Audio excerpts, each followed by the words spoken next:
This is my first attempt to sharpen my brand new $26 Mora knife. Not sure if I'm saying that right. And I'm just trying to basically grind the, so here's the knife in the case. Yes, it's bright orange, just so I don't lose it. It's made in Sweden. I don't know if you can see that. And it comes, some people say it was really sharp. I found it wasn't all that sharp. And the top of this is rounded over, so you can't use it as a striker for your fire steel, which is something else that I'm going to learn to use more. So the first step, they say, is we have to shave off some of this so we can get rid of those rounded edges, because we need a nice sharp 90-degree angle for the fire steel. And then the other is to sharpen the Scandi bevel, or the Scandi blade, on this, which I've already done a little bit of. I definitely have a lot of learning to do, because it's got a certain angle, and although I can understand the concept of it, getting it 100% seems to be better on one side than the other side for me. So I did what they recommended. I took a Sharpie and I actually drew on the blade, so that when you're moving it and you look, you can see whether or not you're actually getting it off properly. So on the one side, I think I did a pretty good job. This is 220 grit sandpaper, so it's not too bad. It's pretty consistent. But on the other side, again, it's really bright out here, but right up here, you can see maybe a little bit of the black marker still on there. So I'm not sure if that's normal for people to have one side better than the other.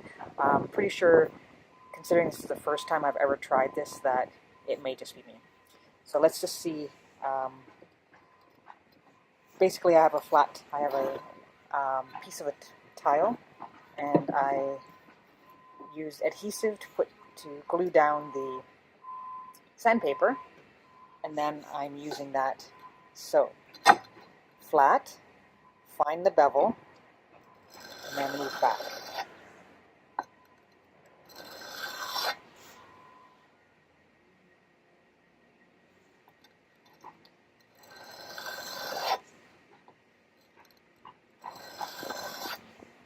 And then, of course, the front of the blade is got a little bit of a different angle, so you're supposed to pull it back and then kind of move it a little bit, but don't know who those people are.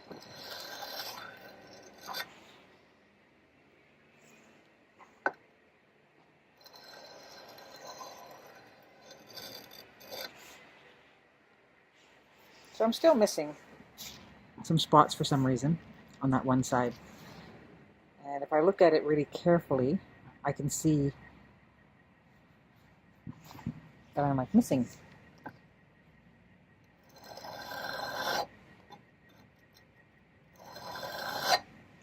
Probably creating a secondary bevel that I don't want.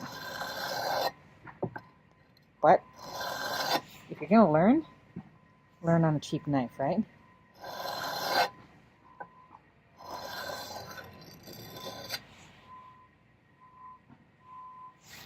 So the question is the tile not flat? Is the blade not cut properly? Why am I missing? It's like there's a little divot there. It's probably my fault, but it's easy to look for those other reasons why it might be the way it is. I've got adhesive all over my knife now. That's okay. We can take it off with acetate, which is basically nail polish remover for all of those girlies out there who are also looking to... Did I just say girlies? Did I just refer to myself as girlies? I did not mean to do that. All of us women out there who are also wanting to learn how to sharpen knives, because you know what? There's a lot of different knives that need to be sharpened, not just a beginner bushcraft knife. So yeah, so we're going to keep trying to figure out how to do this, and I'm going to use a think I have 100 grit to try to flatten that top because this 220 does not seem to be doing it. So we'll see how that goes. Okay, so we have our next, we have our 100 grit that we're going to use now to try to turn that top edge of the knife into a striking device for a fire steel. I don't have a tripod or anything out here. I'm just using the edge of my barbecue table. Okay, so what we're going to do is we're going to hold the blade facing up, so be very careful. Have the spine of the knife down on the paper, and you want it to be as straight as possible up and down. So, and then we're just going to drag it across until we can take enough off to get those rounded edges off. It's going to sound bad.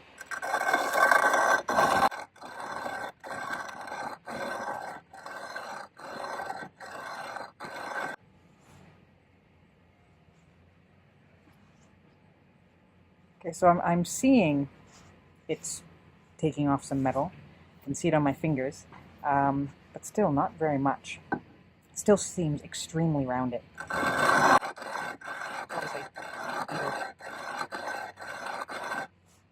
There's really only so many things, right? I either need a lower grit paper, I need to press harder, or I need to just do it more.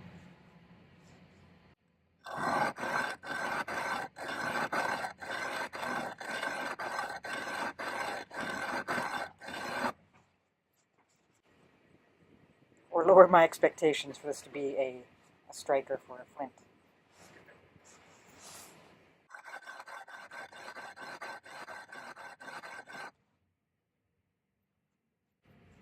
Well,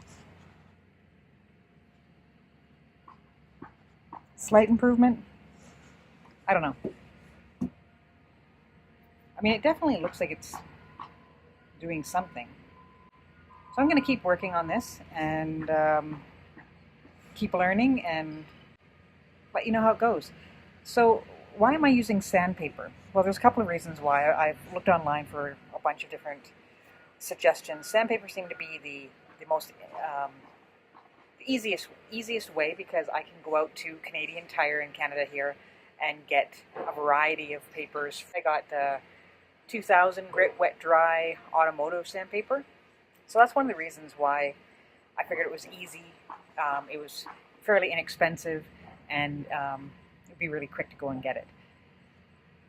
Now the whetstones that I keep reading about sound like a great idea, except there seems to be so many of them. Like there are combination stones, like 1,000, 6,000, 400, 800. Then they start talking about different qualities. Some people talk about how the stones come broke. The grit isn't what they say they're supposed to be. So then they suggest, brands like, help me out here, King, for example, is one of the ones I saw. So I just figured, I would start with sandpaper. I would start with a really cheap knife that has really good reviews, by the way. This is the Companion stainless steel. I decided not to go with the heavy-duty one because I have small hands, and a lot of people talked about how the grip was just too big for them. I don't find this grip too bad. It's very comfortable, but then I don't really have a lot of experience with bushcraft knives, so ask me in a year and I might change my mind, or a couple of years, and I might say, wow, I wish I had the heavy-duty one. This is supposed to have the rat tang, so it's not a full tang, so I really shouldn't be doing anything like patoning or any extremely heavy-duty kind of work. But again, it's a beginner knife because it's beginner grip bushcraft skills, and I think it's a great place to start. If you have any questions about what I'm doing or why I'm doing it, if you have any questions about why I chose this knife instead of another one, you have any suggestions in terms of what I should get for sharpening this knife or future knives, please comment below. That would be fantastic. If you like this video, please hit the thumbs up button. And I'm just going to play around with this knife because, that seems like the smart thing to do. And please subscribe. We're going to have lots more videos about learning some basic bushcrafting skills, which I think it's a skill that everybody needs. You know, you don't necessarily need to go completely primitive, but every skill we have is useful elsewhere. Sorry about the sounds. My back field is being taken up by houses. Isn't that awesome? Progress. So, needless to say, yeah, please like the channel. Recipes, hiking, camping, bushcrafting, really basic bushcrafting, and lots of other things. Thanks for watching.